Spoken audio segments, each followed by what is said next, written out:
मैं आप सभी दोस्तों का सोडा उत्कर्ष क्लासेज में स्वागत करता हूं। हम भारत के संवैधानिक विकास की चर्चा कर रहे थे और उसमें चलते हुए हमने भारत परिषद अधिनियम 1858 की बात की थी। उसमें हमने कहा था सारा सिस्टम बंद करके जो कंपनी का राजतंत्र था उस सारी चीज़ों को बंद करके एक यहाँ पर बना दिया गया भारत का वायसराय और दूसरा वहाँ पर ब्रिटेन के अंदर बना दिया गया भारतीय राज्य सचिव। ये इतनी चीज़ें मैंने आपको बता दी थी। फिर यहाँ पर क्या हुआ, फिर ब्रिटेन ने सोचा, ब्रिटेन की एक शासिका थी, शासिका कौन थी उस समय? विक्टोरिया कौन थी? यानी एक बात याद रखनी है, यानी हमारी शासिका या फिर ब्रिटेन की क्राउन कौन थी? विक्टोरिया। कौन थी? विक्टोरिया। ये तो बात आपके दिमाग में होनी चाहिए। कौन थी भैया? विक्टोरिया थी। अब बात आती है कि यहाँ पर वायसराय कौन था। तो जो दोस्त वायसराय जो है वह वायसराय कौन था? Lord Canning. लॉर्ड कैनिंग जब 1857 की क्रांति हुई उसी समय भी था लॉर्ड कैनिंग। ये क्या हुआ था दोस्तों, 1856 से लेकर 1862 तक रहा था, इसलिए ये 1857 की क्रांति में भी सम्मिलित था लॉर्ड कैनिंग। इसको भी मैं डिटेल से बताऊंगा आगे जब इतिहास पढ़ाऊंगा। और क्राउन था विक्टोरिया, वाइसराय लॉर्ड कैनिंग था। 1856 से 1862 तक रहा था दोस्तों। अब ध्यान से सुनो, यानी वहाँ पर सचिव हो गया, यहाँ पर वायसराय शासन कर रहा था, दोनों मिलकर, लेकिन ज़्यादातर शक्तियाँ सचिव के पास थी वहाँ पर ब्रिटेन के अंदर, और इस प्रकार से शासन व्यवस्था चल रही थी। तो उसने सोचा, क्राउन ने, विक्टोरिया ने सोचा कि भाई ठीक है, सारा काम हो रहा है, लेकिन अब ध्यान से सुनो, मैंने आपको ये बताया था 1833 के अंदर केंद्रीकरण हुआ था। केंद्रीकरण होने के कारण सारी शक्तियाँ अंग्रेजों के हाथों में आ गई थी। केंद्रीकरण होने के कारण जो पूरा भारत है उस पूरे भारत पर एक ही बिंदु पर सारी शक्तियां आ गई थी, और सारी शक्तियां एक व्यक्ति कंट्रोल कर रहा था, सचिव और वायसराय। अब सारा काम इन व्यक्तियों के विषय तो होने वाला है नहीं, यानी केंद्रीकरण से काम चलने वाला है नहीं, क्योंकि दो व्यक्ति पूरे भारत को चला नहीं सकते। इस कारण अब वापस विकेंद्रीकरण हुआ। अब वापस क्या स्टार्ट हुआ? विकेंद्रीकरण। यानी 1833 में पूर्णतः केंद्रीकरण हो चुका था। 1833 में केंद्रीकरण होने के बाद में अब यहाँ पर क्या सोचा, 1861 में भारत परिषद अधिनियम आया तो उसमें विकेंद्रीकरण की बात की गई। दोस्तों वेरी वेरी इंपॉर्टेंट बात है, 1861 के अंदर किसकी बात की गई? विकेंद्रीकरण की। विकेंद्रीकरण ये इंपॉर्टेंट है। यानी 1833 के अंदर केंद्रीकरण किया गया था। केंद्रीकरण होने के कारण क्या हुआ, सारी शक्तियां अंग्रेजों के पास एक बिंदु पर आ गई। एक बिंदु पर आने के कारण क्या हुआ दोस्तों, अब जो वायसराय था वो पूरे भारत का एक वायसराय बन गया, और वायसराय अकेला तो काम कर नहीं सकता, पूरे भारत को कंट्रोल नहीं कर सकता। इसके कारण उसने अपनी शक्तियों का क्या किया? विकेंद्रीकरण, अपनी शक्तियों को फैला दिया, विकेंद्रीकरण कर दिया। विकेंद्रीकरण जो शासन होता है वो तीन भागों में होता है, विधायिका, कार्यपालिका और न्यायपालिका। इन तीन चीजों में होता है। तो सबसे पहले हम देखते हैं विधायिका का केंद्रीकरण। सबसे पहले उसने क्या किया? विधायिका का केंद्रीकरण किया। किसका केंद्रीकरण किया?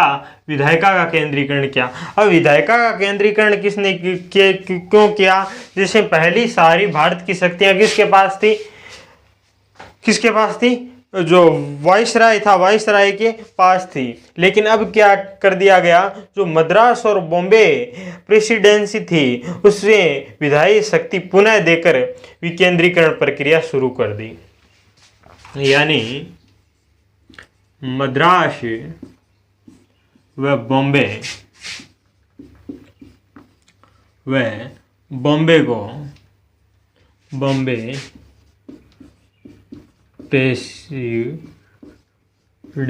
प्रेसिडेंसी को उसे अपनी विधायी शक्तियाँ विधायी शक्तियां वापिस देकर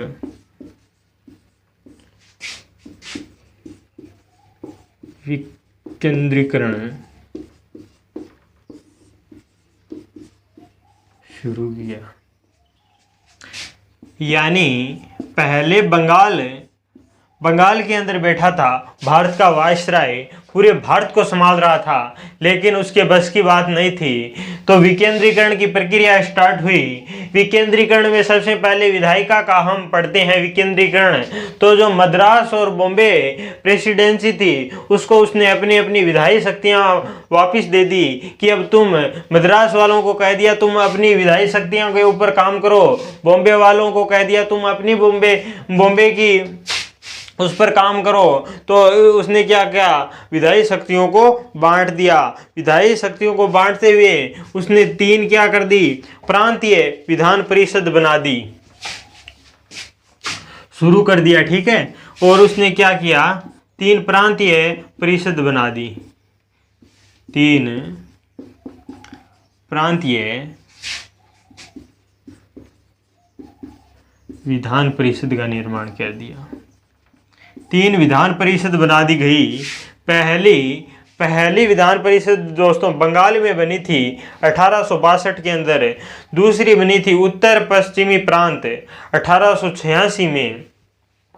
तीसरी पंजाब में 1897 में बनी थी। यानी पहली बंगाल के अंदर बना दी गई थी 1862 में। दूसरी उत्तर पश्चिमी प्रांत 1886 में, और तीसरी पंजाब 1897 में। तो विकेंद्रीकरण में सबसे पहले विधायिका विकेंद्रीकरण पढ़े। मद्रास एवं बॉम्बे प्रेसिडेंसी को अपनी विधायी शक्तियां वापस देकर विकेंद्रीकरण शुरू कर दिया। 3 प्रांतीय विधान परिषद बना दी गई। 3 प्रांतीय विधान परिषद बना दी गई कि तुम अपने अपने काम करो। 3 प्रांतीय विधान परिषद बनाई।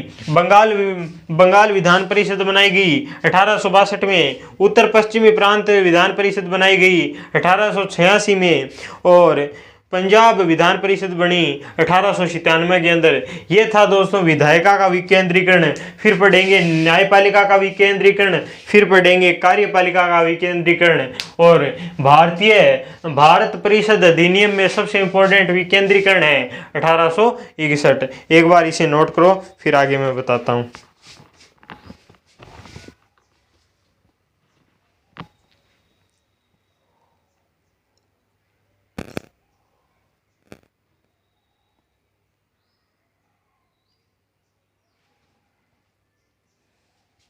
नोट हो गया होगा।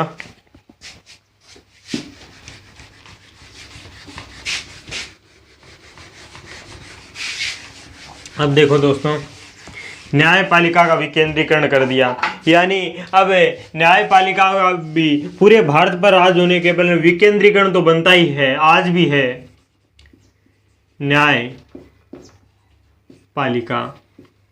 न्यायपालिका के विकेंद्रीकरण की अगर मैं बात करूं तो न्यायपालिका भी बना दी गई, जगह जगह न्यायपालिका बना दी गई। एक न्यायपालिका से पूरा भारत तो संभलता नहीं है, तो 3 जगह न्यायपालिकाएं बनाई गई।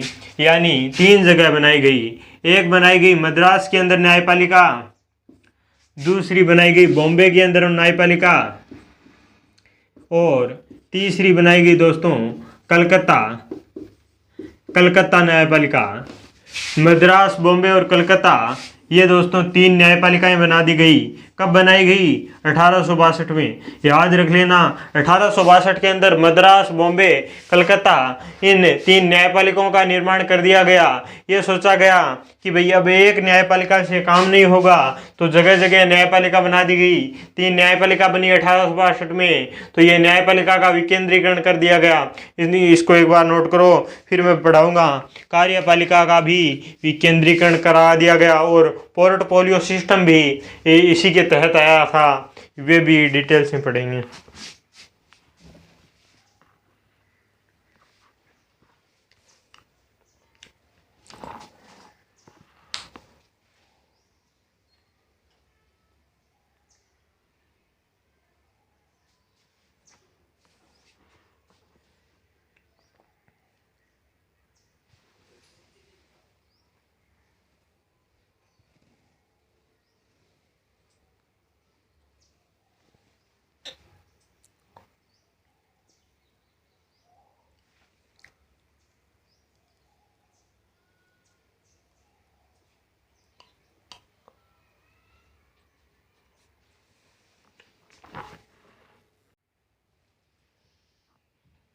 अब देखो कार्यपालिका का विकेंद्रीकरण पढ़ते हैं।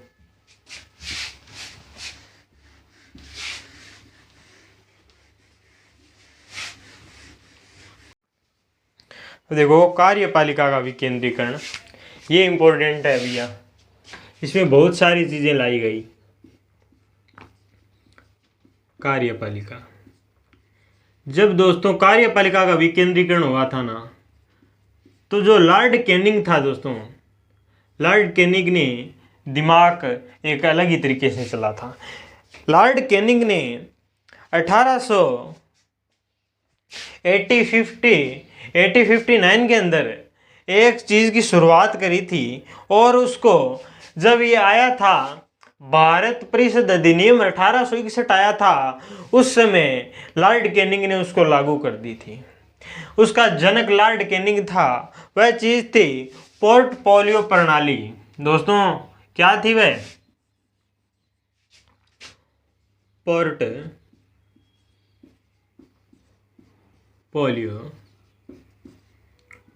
पोर्टफोलियो प्रणाली। पोर्टफोलियो प्रणाली के जनक कौन है? Lord Canning. पोर्टफोलियो प्रणाली को विभागीय प्रणाली भी कहते हैं। विभागीय प्रणाली, पोर्टफोलियो प्रणाली या फिर विभागीय प्रणाली। अगर मैं दोस्तों जनक की बात करूं तो जनक कौन है? जनक यही है लॉर्ड कैनिंग, वहां के वायसराय लॉर्ड कैनिंग, ये इसके जनक है। इन्होंने शुरुआत कर दी थी दोस्तों, इसकी शुरुआत बनाने शुरू कर दिए थे। शुरुआत कब की थी? 1859 में शुरुआत कर दी थी। लागू कब की थी? पोर्टफोलियो सिस्टम लागू कब किया था? 1861 में लागू किया था। 1859 में शुरुआत कर दी थी। पोर्टफोलियो सिस्टम था क्या? पोर्टफोलियो सिस्टम दोस्तों था कार्यपालिका जो होती है, आज भी भारत की कार्यपालिका में पोर्टफोलियो सिस्टम है। ठीक है, यानी कार्यपालिका जो होती है, कार्यपालिका को विभागों में विभाजित कर दिया। विभागों में विभाजित कर दिया, ये थी पोर्टफोलियो प्रणाली। आज भी है ना। तो कार्यपालिका को विभागों में विभाजित कर दिया, अर्थात क्या बना दिए गए? मंत्री बना दिए। मंत्री बना दिए। आज भी चलती है ना मंत्री परिषद। तो इसकी शुरुआत किसने की थी? लॉर्ड कैनिंग ने। और लागू कब किया था? 1861 में। ये थी पोर्टफोलियो प्रणाली। ये हो गया कार्यपालिका का विकेंद्रीकरण। यानी कार्यपालिका थी, उसे विभागों में विभाजित कर दिया गया था और अलग अलग मंत्री बना दिए गए थे। इस प्रकार से कार्यपालिका का विकेंद्रीकरण हो गया। और हमने पढ़ा था वो कार्यकारी जो सदस्य थे वह पहले चार थे। जो कार्यकारिणी परिषद थी वायसराय कार्यकारिणी परिषद, उसमें सदस्य कितने थे? चार से कितने कर दिए? पांच कर दिए गए। वायसराय कार्यकारिणी परिषद में 4 सदस्य थे, 4 से 5 कर दिए गए थे। और पोर्टफोलियो प्रणाली, विभागीय प्रणाली की शुरुआत की गई। जनक है लॉर्ड कैनिंग। शुरुआत 1859 में भी हो गई, लागू 1861 में किया गया था।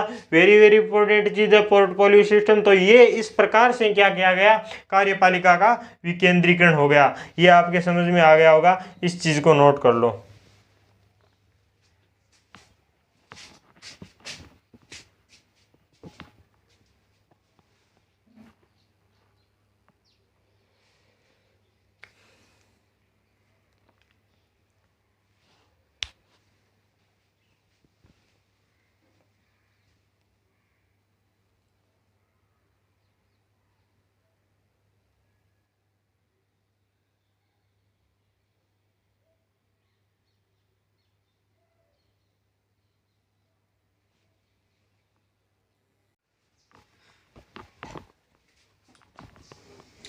अभी विकेंद्रीकरण मैंने आपको पूर्णतः समझा दिया है। अब आगे देखें।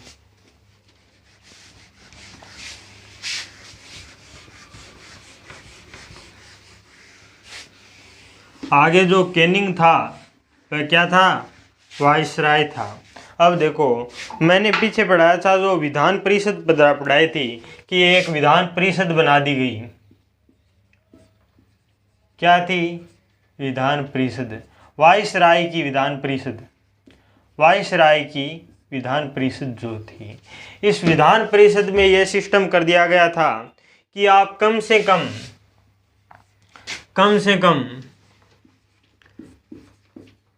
कम 6 सदस्य हो, कम से कम 6 सदस्य, ये निर्धारित कर दिया गया। और ज़्यादा से ज़्यादा 12 सदस्य, ये चीज़ निर्धारित कर दी गई। वाइसराय की जो विधान परिषद थी उसमें कम से कम 6 सदस्य हो सकते हैं और ज़्यादा से ज़्यादा 12 सदस्य हो सकते हैं। पहली बार जब बनी उसमें दोस्तों 6 सदस्य थे। पहली बार जब बनी उसमें 6 सदस्य थे। पहली बार की बात कर लें, जब पहली बार बनी, पहली बार कितने सदस्य थे? 6 सदस्य थे। इस 6 सदस्यों में यह निर्धारित कर दिया गया था कि 3 भारतीय होने चाहिए, 3 भारतीय होने चाहिए, बाकी चाहे 3 कोई से भी हो लेकिन 3 भारतीय जरूर थे। तो पहली बार जब बनी तो जो 3 भारतीय थे वह 3 भारतीय कौन थे दोस्तों? एक था बनारस का राजा, एक था बनारस का राजा और दूसरा था पटियाला का राजा। दूसरा कौन था? पटियाला का राजा। और तीसरा कौन था? Sir Dinkar Rao, sir Dinkar Rao. ये 3 लोग, ये 3 दोस्तों, पहली बार जब विधान परिषद बनी उसमें 6 सदस्य थे, 3 भारतीय रखे गए, बनारस का राजा, पटियाला का राजा, सर दिनकर राव। इन 3 लोगों को इन 6 सदस्यों में शामिल किया गया और पहली बार विधान परिषद जब बनी उसमें 6 सदस्य थे। यहाँ पर निर्धारित हो गया कि कम से कम 6 सदस्य हो सकते हैं और अधिक से अधिक 12 सदस्य हो सकते हैं। एक बार और नोट कर लेना यहाँ पर, इस भारत परिषद अधिनियम के तहत दोस्तों वाइसराय को विशेषाधिकार आपात स्थिति में अध्यादेश जारी करने का अधिकार मिल गया। यानी वाइसराय को विशेषाधिकार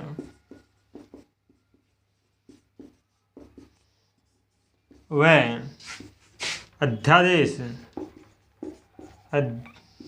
अध्यादेश जारी करने का अधिकार।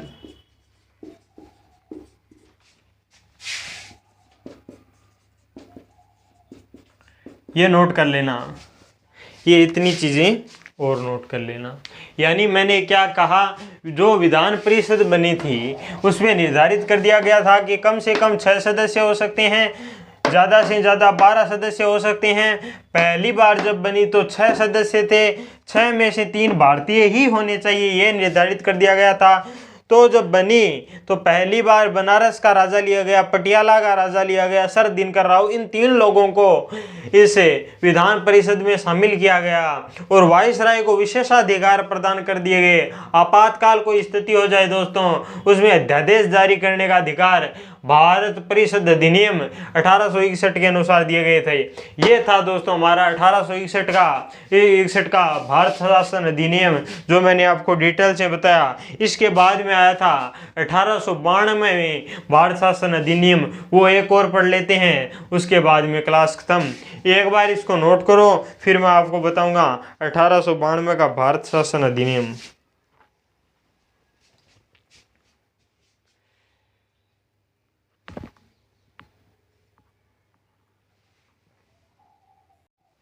अब देखो आगे,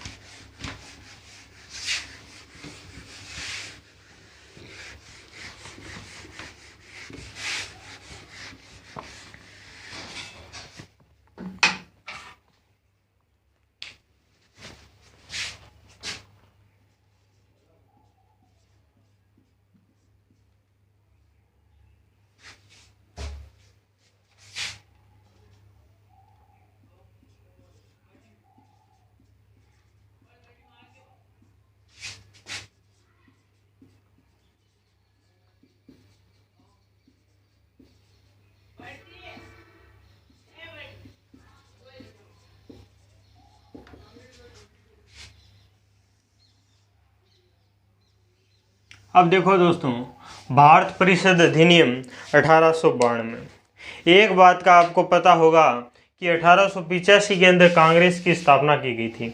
1885 के अंदर व्योमेश चंद्र बनर्जी थे, उसने कांग्रेस की स्थापना कर दी थी। और जब कहीं भी एक पार्टी की स्थापना हो जाती है, जब किसी देश में पार्टी की स्थापना हो जाती है, तो वह सत्ता की ओर उसका आकर्षण हो जाता है, सत्ता से थोड़ा कनेक्शन हो जाता है।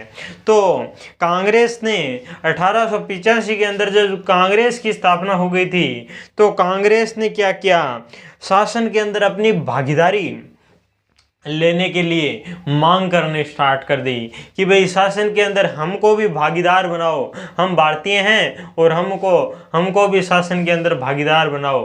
तो ये कांग्रेस के दावे थे। कांग्रेस चाहती थी हमें शासन के अंदर भागीदारी मिले, तो भागीदारी मिलने के लिए उसने मांगे की और कांग्रेस की स्थापना 1885 में हुई। कांग्रेस की स्थापना के कारण और इन मांगों के कारण बहुत कुछ बदलाव हुए। वह क्या क्या हुए बदलाव, देखो पहली बात तो इसमें यह है, 2 मिनट। पहली बात तो ये चीज आप ये समझ में आई है कि 1885 के अंदर क्या हुआ था, कांग्रेस की स्थापना हो गई थी। कांग्रेस की स्थापना हो गई थी, ये चीज हो गई थी। कांग्रेस की स्थापना के कारण बहुत सारे बदलाव देखने को मिले, और बहुत सारे बदलाव देखने को मिले तो जो अंग्रेज थे उसने कुछ बदलाव कर दिए। जो केंद्रीय व प्रांतीय विधान परिषदें थी, क्या थी दोस्तों, विधान परिषदें थी, उसके अंदर जो सदस्य थे,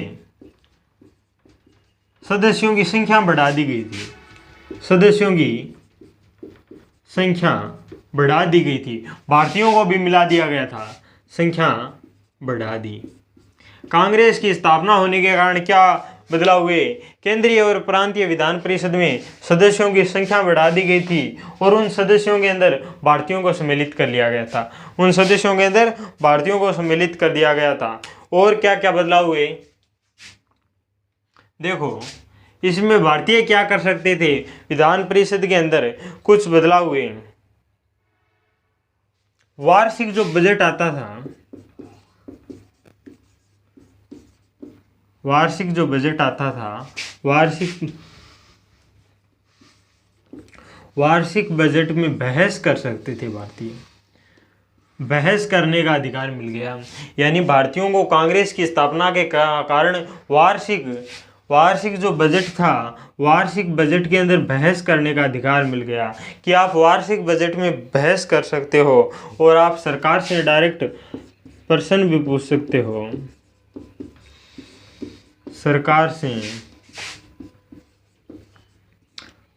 प्रश्न करना, यानी सरकार से आप प्रश्न भी पूछ सकते हो। लेकिन एक अधिकार नहीं मिला था दोस्तों, वोट नहीं दे सकते थे। वोट ओनली अंग्रेजी दे सकते थे, भारतीय वोट नहीं दे सकते थे। वोट करना यानी वोट करने का अधिकार नहीं मिला था। आप बहस कर सकते हो, आप सरकार से डायरेक्ट प्रश्न पूछ सकते हो, लेकिन आप वोट नहीं कर सकते। ये इतनी चीज़ों का भारत परिषद अधिनियम 1892 में इतना बदलाव कर दिया गया था। और जो चुनाव प्रक्रिया है वह भी स्टार्ट हो गई थी। चुनाव प्रक्रिया, निर्वाचन हुआ था लेकिन चुनाव का नाम कहीं नहीं था। यानी यह चुनाव का जो सिस्टम था वह स्टार्ट हो गया था, लेकिन चुनाव शब्द का प्रयोग नहीं किया गया था। चुनाव कहीं भी चुनाव शब्द का प्रयोग नहीं किया गया था। चुनाव शब्द का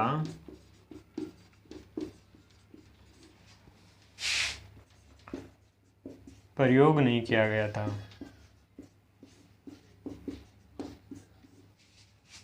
यानी 1885 में कांग्रेस की स्थापना हो गई, ठीक है।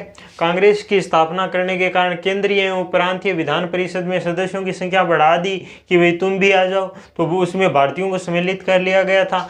और वार्षिक जो बजट होता है उस वार्षिक बजट के अंदर आप बहस कर सकते हो, कांग्रेसियों को कह दिया गया था। और सरकार से डायरेक्ट प्रश्न भी पूछ सकते हो लेकिन वोट नहीं कर सकते। वोट करने का अधिकार नहीं मिला, बाकी सारे अधिकार ले लिए गए थे। और जो चुनाव प्रक्रिया वह स्टार्ट कर दी गई थी। बहुत सारे लोगों को चुनाव प्रक्रिया के द्वारा विधान परिषद में बैठा दिया गया था, लेकिन चुनाव शब्द का प्रयोग नहीं किया गया था। चुनाव शब्द का प्रयोग नहीं किया गया था। दोस्तों, ये था हमारा भारत परिषद अधिनियम 1892। आपको ये क्लास कैसी लगी? अगर ये आपको क्लास अच्छी लगी है तो लाइक करें, शेयर करें एवं एक बार कमेंट जरूर करें। थैंक्स।